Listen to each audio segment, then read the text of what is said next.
नमस्कार, पुन्हा एकदा माझ्या नव्या व्हिडिओमध्ये आपलं मनपूर्वक स्वागत.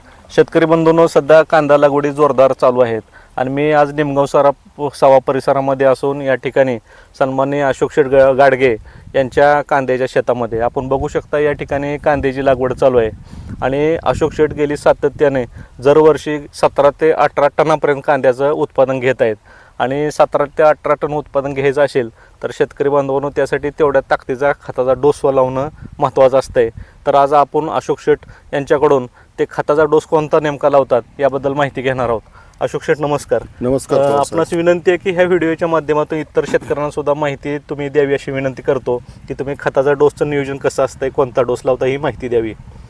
कांदा लागवडीपूर्वी जमिनीची पूर्ण मशागत झाल्यानंतर आम्ही एकरी संवर्धन 6 बॅगा, सुपर दाणेदार 3 गोणी, त्याच्यानंतर 10-26 2 गोणी आणि पोटॅश 1 बॅग, त्याचबरोबर बेन्सल 10 किलो असं पूर्ण 1 एकरसाठी हा 11 ते 12 बॅगांचा डोस आम्ही जमिनीमध्ये लागवडीपूर्वी सारे वाफे पाडण्यापूर्वी ट्रॅक्टरच्या सहाय्याने मिक्स करून सारे वाफे पाडल्यानंतर कांद्याची लागवड चालू करतो. किमान उत्पादन 18 ते 20 टन जर अपेक्षित असेल तर आपल्याला की लागवडीपूर्वी असा बेसल डोस देणं आवश्यक आहे.